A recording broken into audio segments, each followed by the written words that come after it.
Hi ಎಲ್ಲರಿಗೂ ನಮಸ್ತೆ. ನಾನು ನಿಮ್ಮ ಆಶಾ ಚಂದ್ರಭಟ್. ಆಶಾ ಸ್ನಳಪಾಕಕ್ಕೆ ನಿಮಗೆಲ್ಲರಿಗೂ ಸ್ವಾಗತ.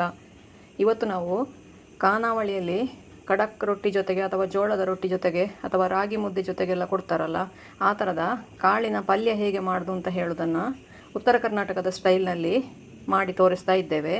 ಬನ್ನಿ ಸ್ನೇಹಿತರೆ, ಈಗ ಉತ್ತರ ಕರ್ನಾಟಕದ ಕಾಳಿನ ಪಲ್ಯ ಹೇಗೆ ಮಾಡೋದು ಅಂತೇಳಿ ನೋಡುವ. ಕಾಳಿನ ಪಲ್ಯ ಮಾಡಲಿಕ್ಕೆ ನಮಗೆ ನಾನಿಲ್ಲಿ ಕೆಂಪು ಅಲಸಂಡೆ ಬೀಜವನ್ನು ನಿನ್ನೆ ರಾತ್ರಿ ನೆನೆ ಹಾಕ್ಕೊಂಡಿದ್ದೇನೆ. ಇದನ್ನು ನೆನೆ ಹಾಕದೆ ಸೀದಾ ಕೂಡ ಬೇಯಿಸ್ಕೊಳ್ಳಿಕ್ಕಾಗ್ತದೆ. ನೆನೆ ಹಾಕಲೇಬೇಕು ಅಂತೇನಿಲ್ಲ, ನೆನೆ ಹಾಕಿದರೆ ಸುಲಭವಾಗಿ ಬೇಯ್ತದೆ. ನೆನೆ ಹಾಕಲಿಲ್ಲ ಅಂದರೆ ಒಂದು ವಿಸಿಲ್ ಜಾಸ್ತಿ ಕೂಗಿಸ್ಕೊಳ್ಬೇಕಾಗ್ತದೆ. ಅದರ ಜೊತೆಗೆ ಒಂದೆರಡು ಈರುಳ್ಳಿ, ಒಂದೆರಡು ಮೂರು ಹಸಿಮೆಣಸಿನಕಾಯಿ, 1 ಟೀ ಸ್ಪೂನಷ್ಟು ಮೆಣಸಿನ ಹುಡಿ ನಿಮ್ಮ ಖಾರಕ್ಕೆ ಎಷ್ಟು ಬೇಕೋ ಅಷ್ಟು ನೋಡ್ಕೊಂಡು ಹಾಕಿ, ಅರಶಿನ, ರುಚಿಗೆ ಬೇಕಾದಷ್ಟು ಉಪ್ಪು, ಒಗ್ಗರಣೆಗೆ ಸಾಸಿವೆ, ಜೀರಿಗೆ ಹಾಗೂ ಇಂಗು, ಕರಿಬೇವು, ಕೊತ್ತಂಬರಿ ಸೊಪ್ಪು ಇವಿಷ್ಟಿದ್ರೆ ರುಚಿಯಾದ, ನೀವು ಖಾನಾವಳಿಯಲ್ಲೆಲ್ಲ ತಿಂದಿರ್ಬೋದು ಇದನ್ನು, ಆ ಥರದ ಒಂದು ಪಲ್ಯವನ್ನು ಇವತ್ತು ಮಾಡುವ.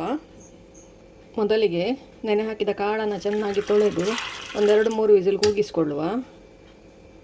ಉಪ್ಪು ನಾನೀಗ ಬೇಯುವಾಗಲೇ ಹಾಕ್ಕೊಳ್ತಾ ಇದ್ದೇನೆ, ಕಾಳಿಗೆ ಚೆನ್ನಾಗಿ ಎಳ್ಕೊಳ್ಳಿ ಅಂತ ಹೇಳ್ಕೊಂಡು. ಈ ನೀರನ್ನು ಅವರು ಪಲ್ಯಕ್ಕೆ ಉಪಯೋಗಿಸೋದಿಲ್ಲ. ಇದನ್ನು ಜೋಳ ಅಥವಾ ರಾಗಿ ಮುದ್ದೆ ಕೊಡ್ತಾರಲ್ಲ, ರಾಗಿ ಮುದ್ದೆ ಕೊಡುವಾಗ ಅದರ ಜೊತೆ ಸಾರಿನ ಹಾಗೆ ಕೊಡ್ತಾರೆ ಅದನ್ನು. ಇದರಲ್ಲಿ ಬೀಜ ಮಾತ್ರ ನಮಗೆ ಪಲ್ಯಕ್ಕೆ ಬೇಕಾಗೋದು. ನಾನು ಇದನ್ನು ಉಳಿದ ನೀರನ್ನು ಸಾಂಬಾರಿಗೆ ಮತ್ತೆ ಆಮೇಲೆ ಉಪಯೋಗಿಸ್ಕೊಳ್ತೇನೆ. ಕಾಳು ಬೇಯೋದ್ರೊಳಗೆ ನಾವು ನಮ್ಮ ಕಟ್ಟಿಂಗ್ ಚಾಪಿಂಗ್ ಎಲ್ಲ ಮುಗಿಸಿಕೊಳ್ಳುವ. ಇದನ್ನು ಸಣ್ಣದಾಗಿ ಹೆಚ್ಚು ಅವಶ್ಯಕತೆ ಇಲ್ಲ. ಹೀಗೆ ನೋಡಿ, ಈ ಥರ 4 ಭಾಗ ಮಾಡಿದರೆ ಸಾಕು.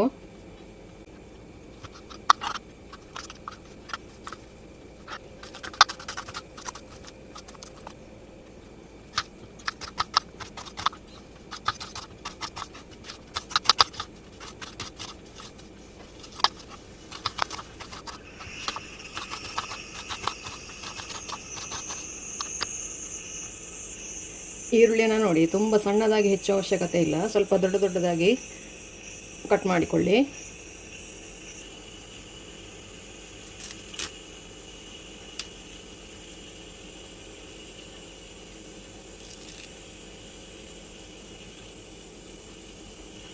ಕರಿಬೇವನ್ನು ಈ ಥರ ಕೈಯಲ್ಲೇ ಅರ್ಧ ಮುರಿದಿ.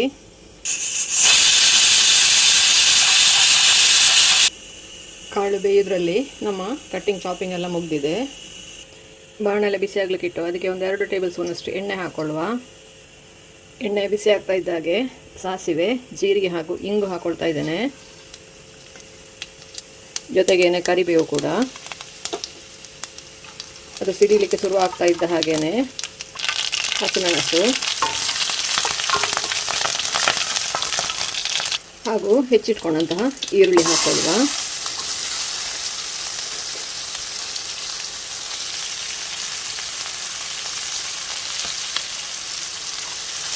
ಈರುಳ್ಳಿಯನ್ನು ಟ್ರಾನ್ಸ್ಪರೆಂಟ್ ಆಗುವವರೆಗೆ ನಾವು ಇಲ್ಲಿಗೆ ಇದನ್ನು ಫ್ರೈ ಮಾಡಿಕೊಳ್ಬೇಕು. ತುಂಬ ಮೆತ್ತಗೆ ಆಗೋದೇನು ಬೇಡ. ಈರುಳ್ಳಿ ಪಲ್ಯದಲ್ಲಿ ಸ್ವಲ್ಪ ಗರಿಯಾಗಿ ಇರ್ತದೆ ಅದು.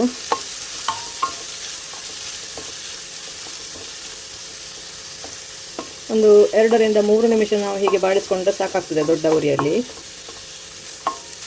ಈ ಕಾಳು ಪಲ್ಯಗಳಲ್ಲಿ ಬೇರೆ ಬೇರೆ ಕಾಳುಗಳನ್ನು ಉಪಯೋಗಿಸ್ಕೊಳ್ತಾರೆ ಅವರು. ಅಲಸಂಡೆಯ ಕೆಂಪು ಅಲಸಂಡೆಯ ಬೀಜ, ಬಿಳಿ ಅಲಸಂಡೆಯ ಬೀಜ, ಹಾಗೆಯೇ ಸೋಯಾ ಬೀಜ, ಅವರೆ ಬೀಜ, ಬೇರೆ ಬೇರೆ ಥರದ ದಿನಕ್ಕೊಂದೊಂದು ಬೀಜಗಳನ್ನು ಉಪಯೋಗಿಸ್ಕೊಂಡು ಅವ್ರು ಪಲ್ಯ ಮಾಡಿಕೊಳ್ತಾರೆ. ಹಾಗೆ ನಾವು ಇವತ್ತು ಕೆಂಪು ಅಲಸಂಡೆಯಲ್ಲಿ ಹೇಗೆ ಮಾಡೋದು ಅಂತ ತೋರಿಸ್ಕೊಳ್ತಾ ಇದ್ದೇವೆ. ಇದರಲ್ಲಿ ನಿಮಗೆ ಕೆಂಪು ಅಲಸಂಡೆ ಬೀಜವೇ ಆಗಬೇಕು ಅಂತಿಲ್ಲ, ನಿಮ್ಮ ಹತ್ರ ಯಾವುದು ಬೀಜ ಇದ್ದೆ ಮನೆಯಲ್ಲಿ ತಂದಿರೋದು ಅದನ್ನು ಉಪಯೋಗಿಸ್ಕೊಂಡು ಮಾಡ್ಬೋದು ನೀವು. ಆರೋಗ್ಯಕ್ಕೂ ಕೂಡ ತುಂಬ ಒಳ್ಳೆಯದು. ದ್ವಿದಳ ಧಾನ್ಯಗಳು ಆರೋಗ್ಯಕ್ಕೆ ಬಹಳ ಒಳ್ಳೆಯದು. ಹಾಗಾಗಿ ಇದನ್ನು ಅವರು ಖಡಕ್ ರೊಟ್ಟಿ ಜೊತೆಗೆ ಇದನ್ನು ಸರ್ವ್ ಮಾಡ್ತಾರೆ. ನಾವು ಮಾಮೂಲು ಅನ್ನದ ಜೊತೆಗೆ ಇದನ್ನು ಊಟ ಮಾಡ್ಬೋದು, ಅಥವಾ ಚಪಾತಿ ಜೊತೆಗೆ, ಸಾಯಂಕಾಲ ಚಪಾತಿ ಮಾಡುವಾಗ ಅದರ ಜೊತೆಗೆ ಸರ್ವ್ ಮಾಡ್ಬೋದು. ಬೆಳಗಿನ ದೋಸೆ ಜೊತೆಗೆ ಕೂಡ ಇದು ಒಳ್ಳೆಯದಾಗ್ತದೆ. ನಾನು ಬಹಳಷ್ಟು ಸಲ ಮಾಡಿದ್ದೇನೆ ಇದನ್ನು. ಇದು ಟ್ರಾನ್ಸ್ಪರೆಂಟ್ ಆಗ್ತಾ ಬಂತು. ಇದಕ್ಕೀಗ ಮೆಣಸಿನ ಹುಡಿ ಹಾಗೂ ಅರಿಶಿನ ಹುಡಿಯನ್ನು ಸೇರಿಸ್ಕೊಳ್ತಾ ಇದ್ದೇನೆ. ಇದನ್ನು 1 ನಿಮಿಷ ಚೆನ್ನಾಗಿ ಬಾಡಿಸ್ಕೊಳ್ಳುವ.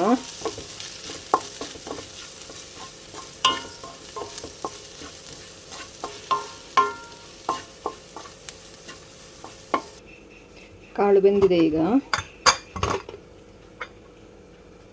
ಇದರ ನೀರನ್ನು ಸೋಸಿಕೊಳ್ಳುವ. ಪಲ್ಯಕ್ಕೆ ನೀರು ಬೇಡ. ಪಲ್ಯ ನೀವು ಸಾರು ಅಥವಾ ಸಾಂಬಾರು ಮಾಡಿದ್ರೆ ಅದನ್ನು ಉಪಯೋಗಿಸ್ಕೊಳ್ಬೋದು.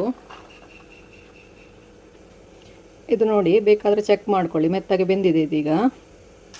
ಈರುಳ್ಳಿ ಕೂಡ ಫ್ರೈ ಆಗಿ ರೆಡಿಯಾಗಿದೆ. ಅದಕ್ಕೆ ಈ ಕಾಳನ್ನು ಸೇರಿಸ್ಕೊಳ್ತಾ ಇದ್ದೇನೆ. ಇದನ್ನು ಚೆನ್ನಾಗಿ ಮಿಕ್ಸ್ ಮಾಡಿಕೊಳ್ಳುವ.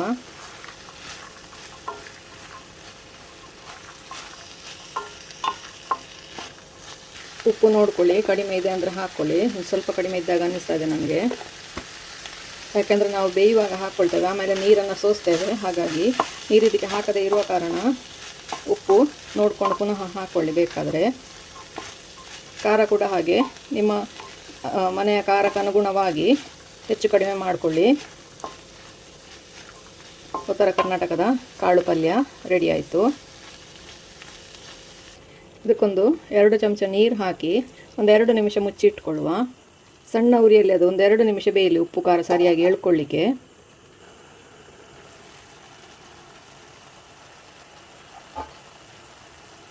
ನಾನಿದಕ್ಕೆ ನಮ್ಮ ದಕ್ಷಿಣ ಕನ್ನಡ ಟಚ್ ಕೊಡಲಿಕ್ಕೋಸ್ಕರ ಒಂದು ಸ್ವಲ್ಪ ಮೇಲಿಂದ ಒಂಚೂರು ಕಾಯಿ ತುರಿ ಹಾಕ್ಕೊಳ್ತಾ ಇದ್ದೇನೆ. ಇದೊಳ್ಳೆ ರುಚಿ ಆಗ್ತದೆ ಕಾಯಿ ತುರಿ ಹಾಕೋದ್ರಿಂದ. 1-2 ಟೇಬಲ್ ಸ್ಪೂನಷ್ಟು ಕಾಯಿ ತುರಿಯನ್ನು ಮೇಲಿನ ತುರಿದು ಹಾಕ್ಕೊಳ್ಳಿ. ಕಾಯಿ ತುರಿ ಮಸ್ಟ್ ಅಲ್ಲ, ಉತ್ತರ ಕರ್ನಾಟಕದ ಸ್ಟೈಲಲ್ಲೇ ಮಾಡಬೇಕು ಅಂದರೆ ನೀವು ಕಾಯಿ ತುರಿಯನ್ನು ಅವಾಯ್ಡ್ ಮಾಡ್ಬೋದು. ನನಗೆ ಅದಕ್ಕೆ ಯಾವುದೇ ಪಲ್ಯಕ್ಕೆ ಹಸಿ ಕಾಯಿ ತುರಿ ಹಾಕಿದ್ರೇ ಅದು ರುಚಿ ಆಗೋದು. ಹಾಗಾಗಿ ನಾನು ಒಂಚೂರು ಕಾಯಿ ತುರಿ ಹಾಕ್ಕೊಳ್ತಾ ಇದ್ದೇನೆ. ಇದಕ್ಕೆ ನಮ್ಮ ಉತ್ತರ ಕರ್ನಾಟಕ ಸ್ಟೈಲಿನ ಕಾಳು ಪಲ್ಯ ರೆಡಿ ಆಯಿತು. ಮೇಲಿಂದ ಒಂದು ಸ್ವಲ್ಪ ಕೊತ್ತಂಬರಿ ಸೊಪ್ಪು ಕೊನೆಗೆ. ಇದನ್ನೊಮ್ಮೆ ಮಿಕ್ಸ್ ಮಾಡಿಕೊಳ್ಳುವ. ನೀವು ಕೂಡ ಒಂದು ಸಲ ಟ್ರೈ ಮಾಡಿ ನೋಡಿ, ಹೇಗಾಯಿತು ಅಂತ ಕಮೆಂಟ್ ಮೂಲಕ ನಮಗೆ ತಿಳಿಸಿ. ಲೈಕ್ ಕೊಟ್ಟು ಶೇರ್ ಮಾಡಿ. ನಮ್ಮ ಚಾನಲನ್ನು ಸಬ್ಸ್ಕ್ರೈಬ್ ಮಾಡ್ಕೊಳ್ಳಿಲ್ಲ ಅಂದರೆ ಸಬ್ಸ್ಕ್ರೈಬ್ ಮಾಡಿಕೊಂಡು ಪಕ್ಕದಲ್ಲೇ ಇರುವ ಬೆಲ್ ಐಕಾನನ್ನು ಒತ್ತಿ ನಮ್ಮನ್ನು ಸಪೋರ್ಟ್ ಮಾಡಿ. ನಮ್ಮ ಇನ್ಸ್ಟಾ ಹಾಗೂ ಫೇಸ್ಬುಕ್ ಪೇಜನ್ನು ನೀವು ಫಾಲೋ ಮಾಡ್ತಿಲ್ಲ ಅಂದರೆ ಫಾಲೋ ಮಾಡಿ. ನಾಳೆ ಇನ್ನೊಂದು ಹೊಸ ವಿಡಿಯೋದೊಂದಿಗೆ, ಹೊಸ ರೆಸಿಪಿಯೊಂದಿಗೆ ಪುನಃ ನಿಮ್ಮನ್ನು ಭೇಟಿಯಾಗ್ತೇವೆ. ಧನ್ಯವಾದಗಳು.